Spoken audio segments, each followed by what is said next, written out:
Suatu ketika Rasulullah Shallallahu Alaihi Wasallam sedang bertawaf mengelilingi Ka'bah.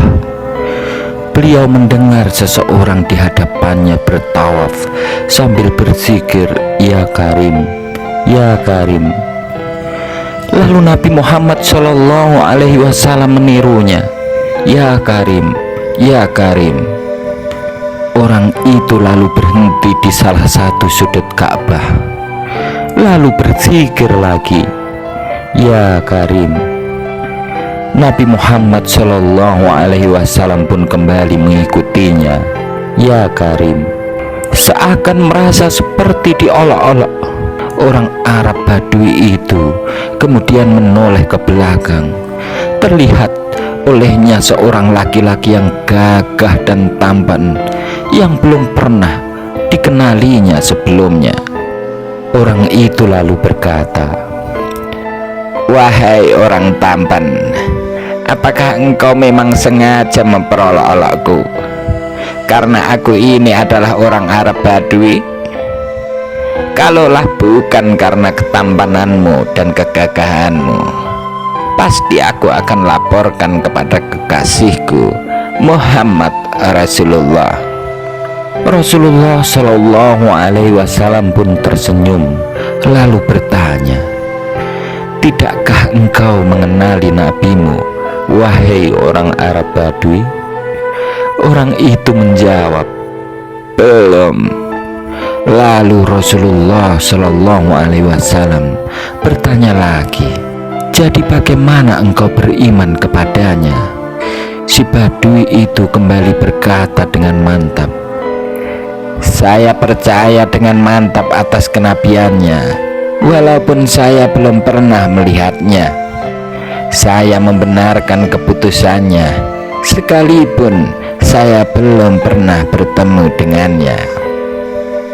Wahai orang Arab Badui, ketahuilah, aku ini nabimu di dunia dan penolongmu nanti di akhirat, tutur Rasulullah Shallallahu Alaihi Wasallam. Melihat Nabi Shallallahu Alaihi Wasallam di hadapannya, dia tercengang seperti tidak percaya kepada dirinya. "Tuhan, ini Nabi Muhammad?" Nabi Shallallahu Alaihi Wasallam menjawab, "Ya." Ia segera menunduk untuk mencium kaki Rasulullah Shallallahu Alaihi Wasallam. Melihat hal itu, Nabi Muhammad Shallallahu Alaihi Wasallam segera menarik tubuh orang Badui itu seraya berkata kepadanya, "Wahai orang Badui, janganlah berbuat serupa itu. Perbuatan seperti itu biasanya dilakukan oleh hamba sahaya kepada tuannya. Ketahuilah, Allah mengutusku bukan untuk menjadi seorang yang takabur, yang minta dihormati atau diagungkan. Akan tetapi, demi berita gembira bagi orang-orang yang beriman dan demi berita ancaman bagi yang mengingkarinya." Ya ikhwan, ada dua makna penting dalam kisah ini yang dapat dijadikan pelajaran. Pertama, terkait dengan kebanggaan tiada tara seorang hamba bertemu dengan Nabi Shallallahu Alaihi Wasallam, pembawa kebenaran di dunia dan pemberi syafaat di akhirat kelak.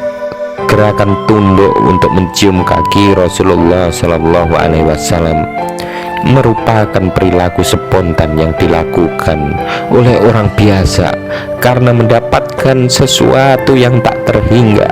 Hal ini wajar sebab tidak semua umat dapat bertemu dengan Nabi Muhammad Shallallahu Alaihi Wasallam. Kedua, yang lebih penting dari pertemuan orang Badui dengan Rasulullah Shallallahu Alaihi Wasallam itu adalah kecintaan terhadap Nabi Shallallahu Alaihi Wasallam, bukan dengan cara memujanya seperti mencium kaki dan lain sebagainya. Rasulullah tidak ingin memposisikan diri di hadapan umatnya laksana tuan dan budak. Ya ikhwan, mudah-mudahan kisah ini semakin menambah kecintaan kita kepada Nabi Muhammad Shallallahu Alaihi Wasallam, dan semakin menambah keimanan serta ketakwaan kita kepada Allah Subhanahu wa Ta'ala. Wassalamualaikum warahmatullahi wabarakatuh.